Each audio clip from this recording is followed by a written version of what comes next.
Hello everyone. So today I am going to be talking to you about nutrition and lifestyle and how you can reduce your cancer risk through diet. So I'm Brooke Schoonenberg. I'm one of the dietitians here at Women's Center for Wellness. And we also have a dietitian at our cancer pavilion who can answer any questions that you may have after the presentation is over. Let's see here. So I'm so sorry. Let me get my technology to work. There we go. Okay, so a little overview of what we'll be discussing: inflammation and how that relates to cancer, food and inflammation, plant-based foods and phytochemicals, and then how to apply the recommendations that we're going to be talking about today. So first of all, what is inflammation? It is technically a normal physiological response. And so what's different is that you can have acute inflammation or you can have chronic inflammation. And when you have that chronic inflammation, there's no beginning, there's no end, there's nothing that caused it to happen like you would if you had an injury.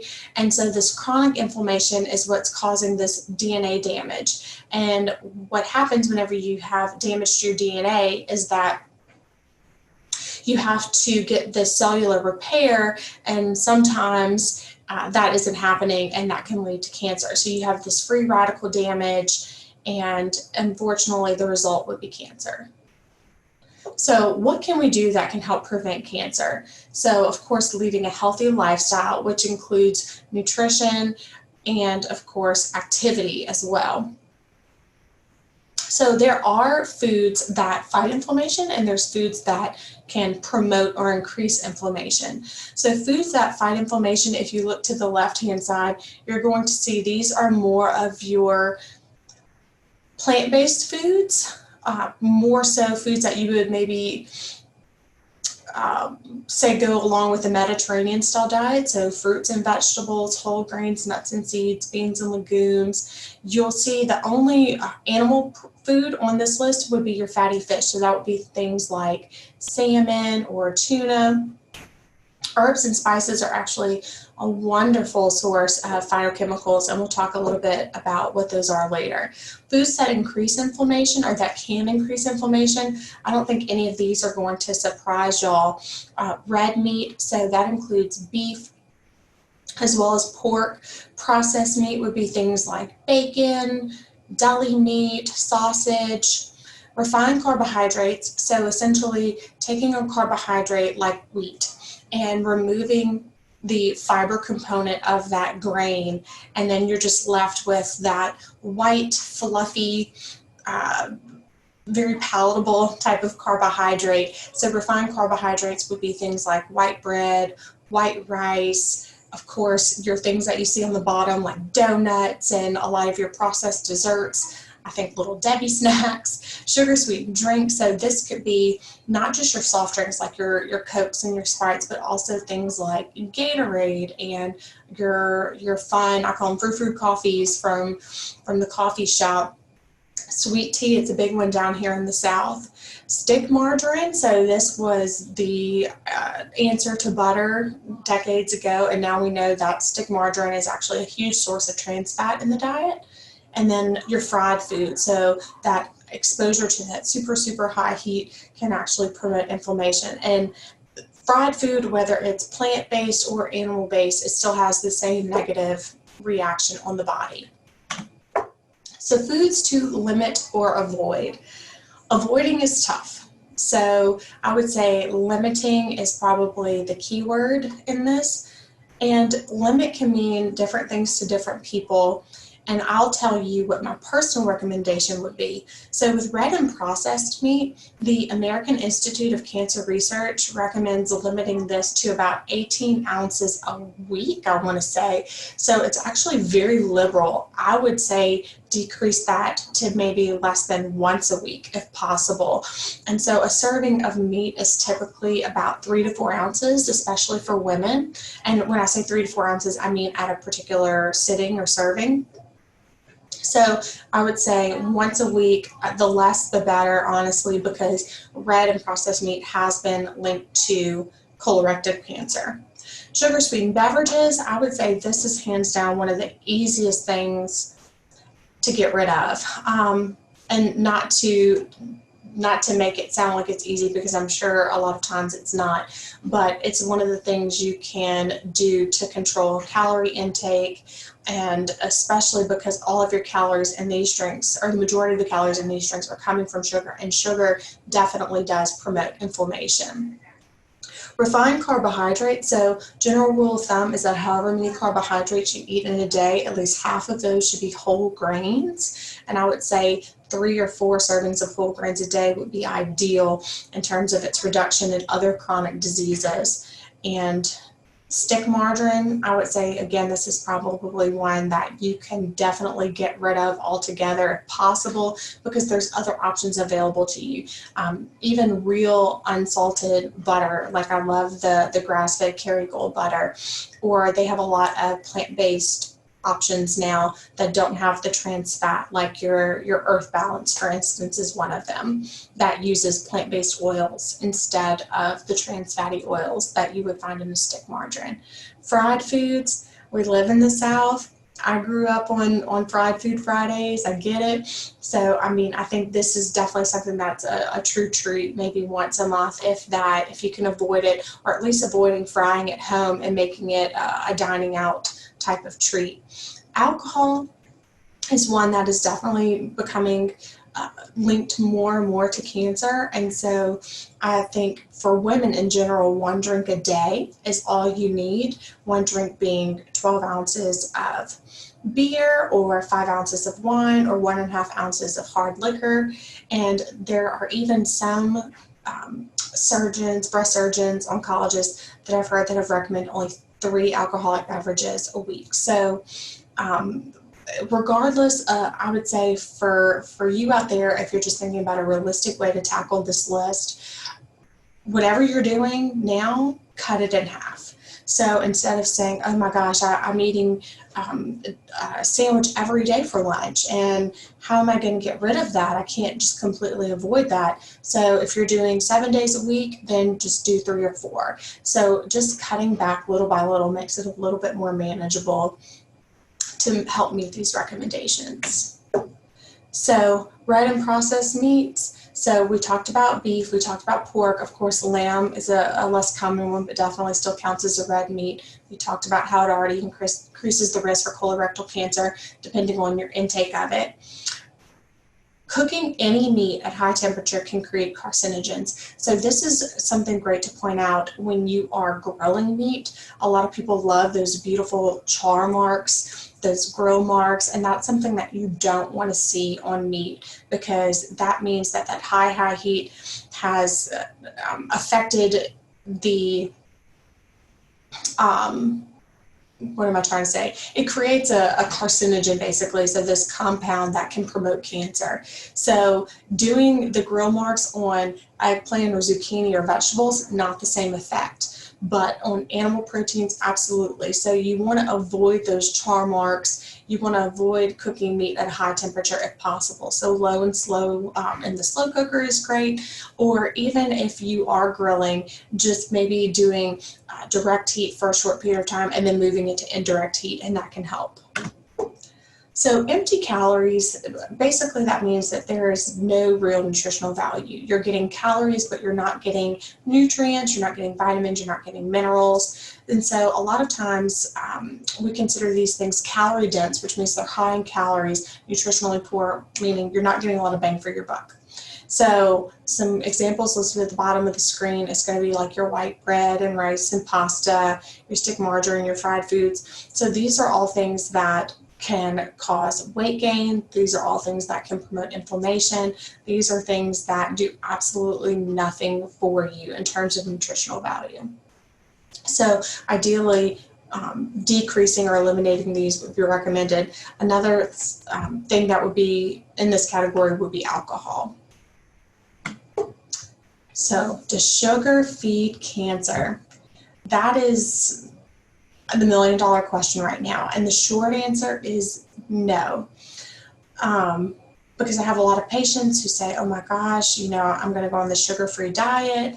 And while I wholeheartedly agree that sugar intake is entirely too high, especially in the United States, the average female is probably taking about triple what the American Heart Association recommends, which is no more than 24 grams of sugar a day, or the equivalent of about 6 teaspoons. So hard now because so many of these processed foods that we're eating are just smothered and covered in sugar because it makes food taste good and it's addictive.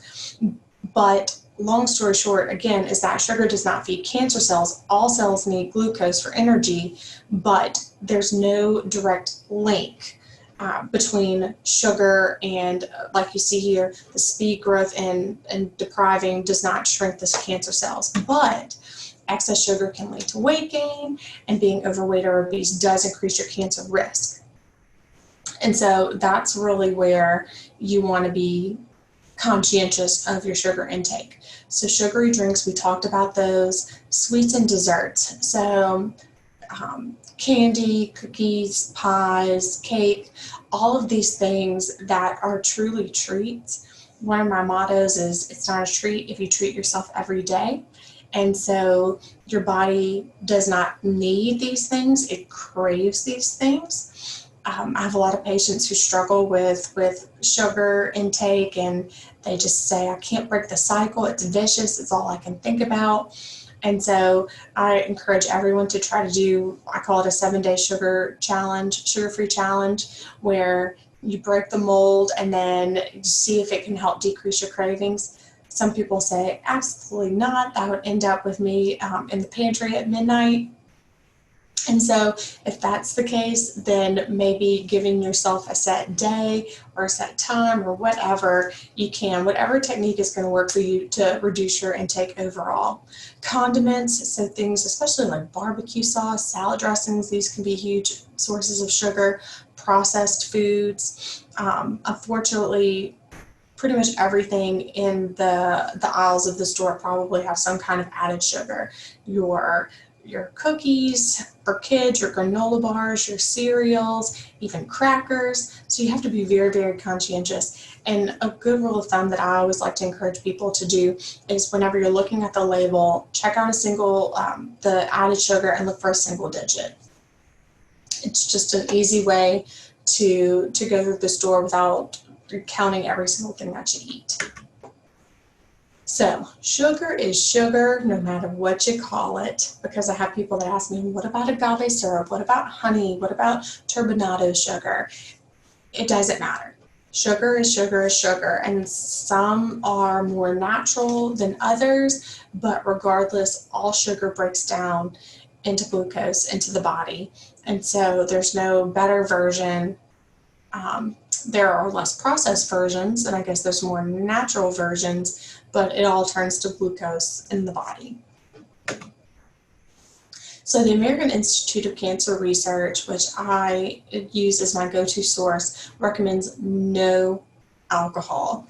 It increases risk of several different cancers. I mentioned breast cancer because I know some of our breast surgeons advocate for very low alcohol intake, as well as mouth, esophagus. Makes sense because if you think about drinking alcohol, it passes through those organs, and even colorectal, which makes sense as well. So again, talking about limiting to 1 drink per day for women, 2 drinks per day for men, and again, a drink is considered a 4 to 5 ounce pour of wine, so not to the brim, about 12 ounces of beer, 1.5 ounces, or like a shot glass of liquor.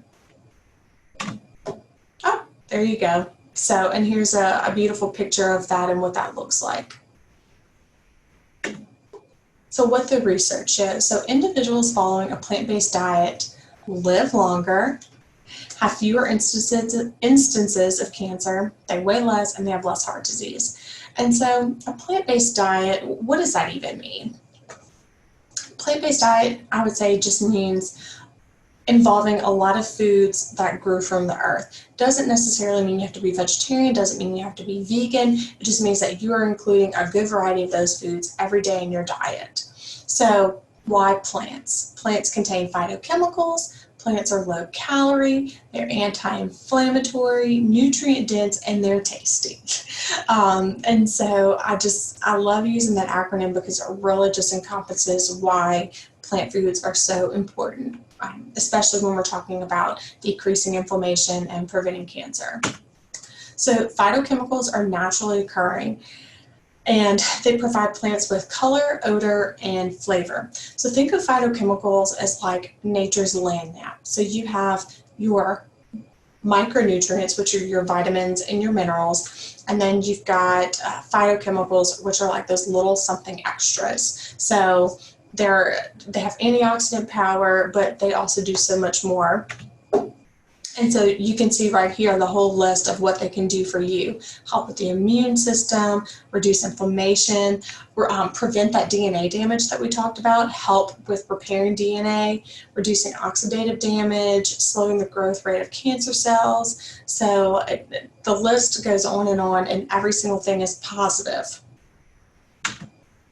The nutrition rainbow, it's one of my favorite things because it really emphasizes how different colors can do different things for your health. So it's great if you're someone that eats leafy greens every day, or it's great if you're someone that has blueberries every day for breakfast. But the idea is that if you're not getting all of the colors, then you're not getting the variety that your body thrives on.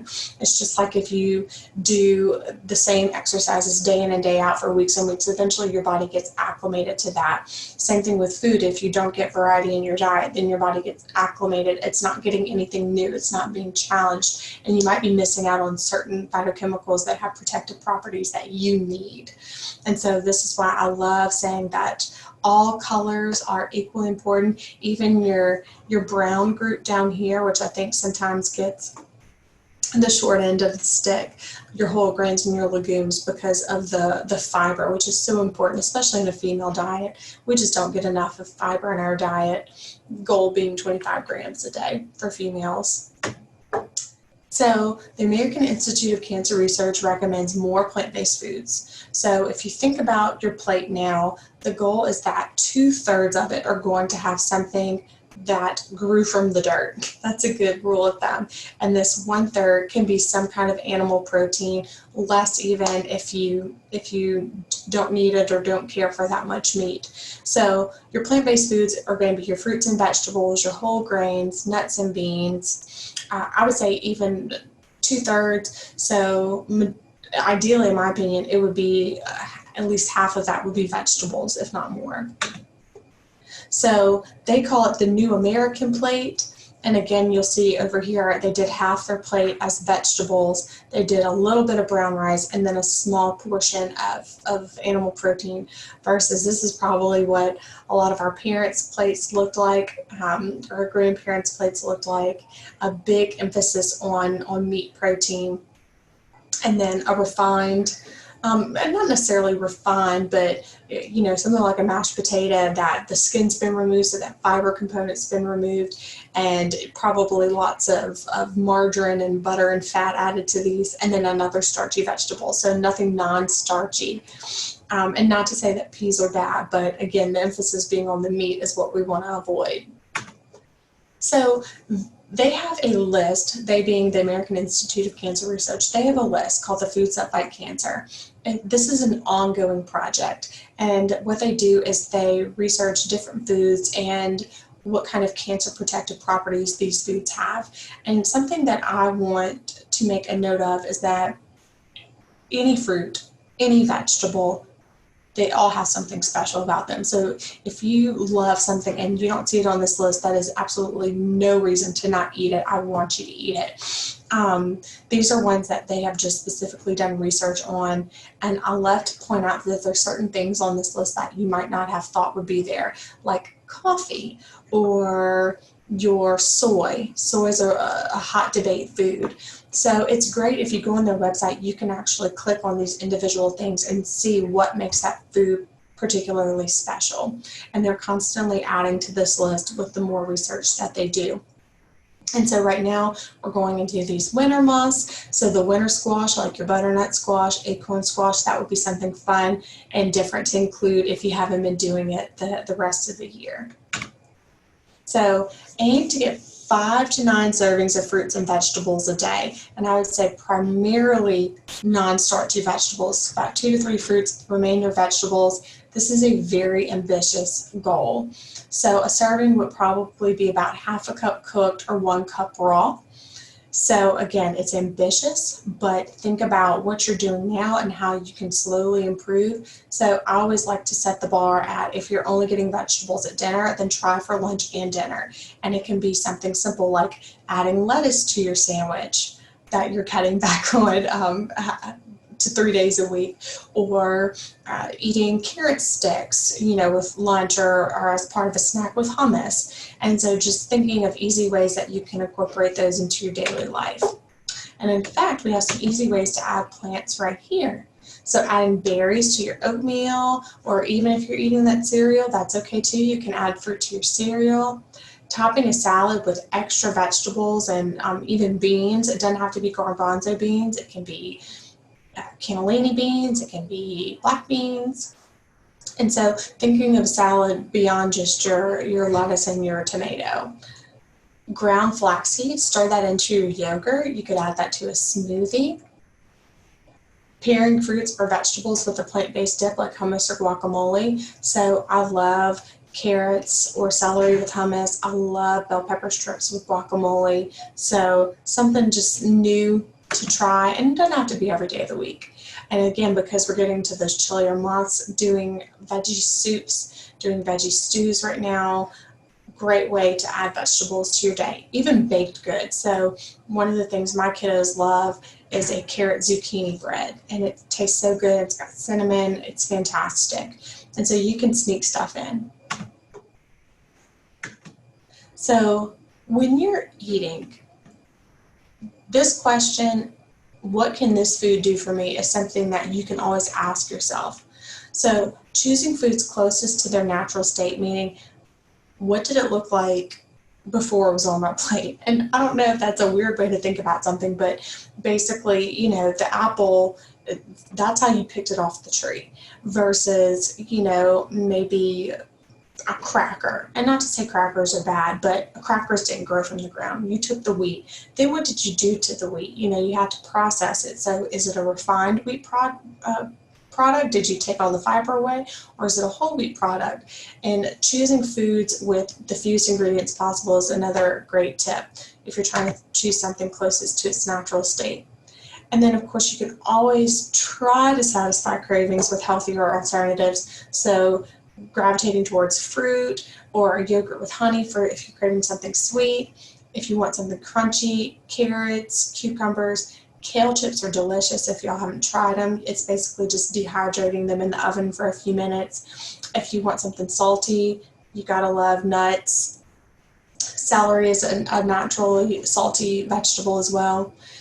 This being said, sometimes you can't always satisfy the craving with a healthier substitute. And if you're going to eat something healthy and then you're going to end up eating whatever you're craving anyway, then I would say just go for it, but don't let it snowball and lead into other decisions that can affect you nutritionally.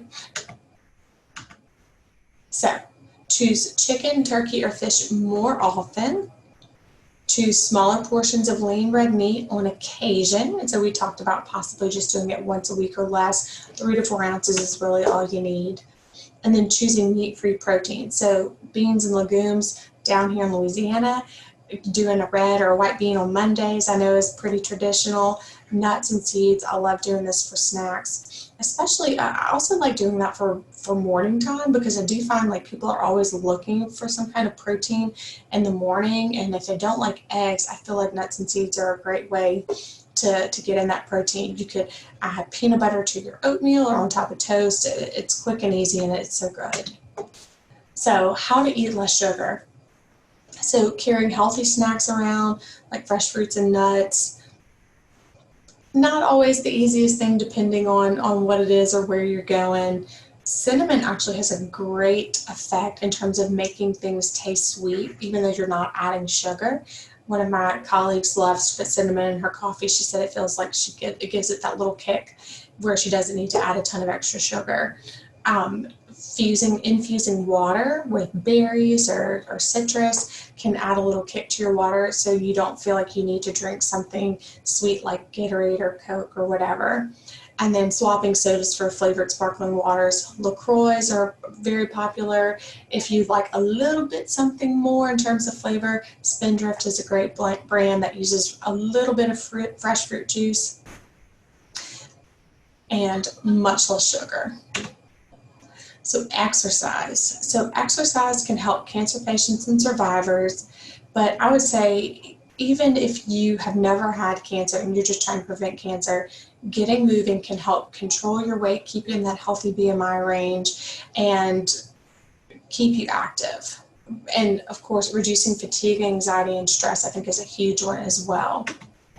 So adults should get about 150 minutes a week of moderate intensity exercise. So really, that is only 30 minutes a day, 5 days a week.